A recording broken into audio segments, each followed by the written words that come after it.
Here's the scenario we usually see and run into is you get approved for new equipment. Maybe you wrote a grant and you got the money. Maybe your AD or principal said, yep, go ahead and get it ordered. And don't get me wrong, we sell equipment, so we love it. But you buy the cameras, you get a switcher, you get the wireless transmitters, and then nobody knows how to set it up. Nobody knows what connects to what. You're reading the manual during a live broadcast. Been there, done that. And you've got $5,000 worth of equipment and the same chaos you had before, just with more cables. So this episode, it's not an anti-gear episode. Gear is very important, but gear without a system to support it is just expensive stuff collecting dust in your closet. So today we're talking about why starting small actually scales faster and how to think about gear as a progression instead of a shopping list and getting it all at once, and why training is the step that everyone skips. So let's get into it.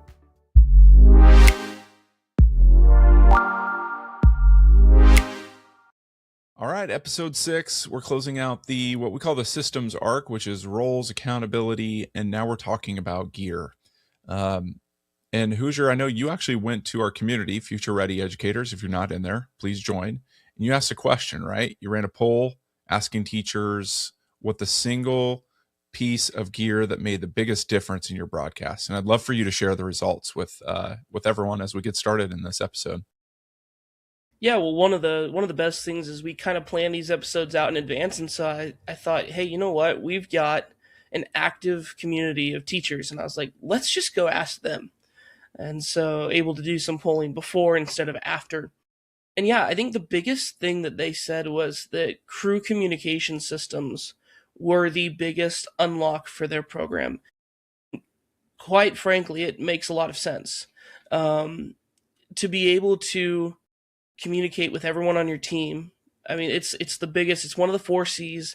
It's one of the biggest things that, we encourage students to learn how to properly communicate. And especially, we've got programs that are multiple cameras. And so a lot of that, the coordination between cameras, the coordination between graphics and the announcers and everything that has to happen, wireless communication is just the way to go, or crew communication. Doesn't have to be wireless, but it's a big game changer. And I think the second, we even had some teachers say, we only have one camera, but just putting kids on a headset with other people makes the role not feel isolated.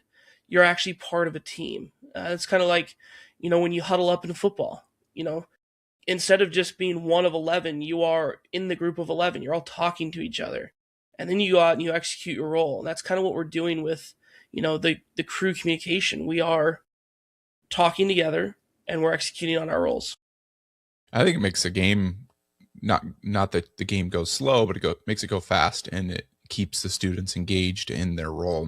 And that's what we're going to unpack today, because the gear that matters most isn't always what you'd expect. And so we always think cameras or, better camera equals better program. And there is something to that. Having a really nice camera, we know the difference. We did that at state basketball. We talked about borrowing some of Marcus's XF605s. But as you just heard from Hoosier, a lot of our community who do have some established programs, it's something I wish I would have known when we started. I'm sure same with you, said communication changed everything. So that tells you something about some of maybe where the gaps are with that. So I want to talk about why gear without system is kind of sometimes a disappointment to schools. And we've actually heard from schools who've bought thousands of dollars of equipment and it literally sits in the closet. And we call it the gear trap.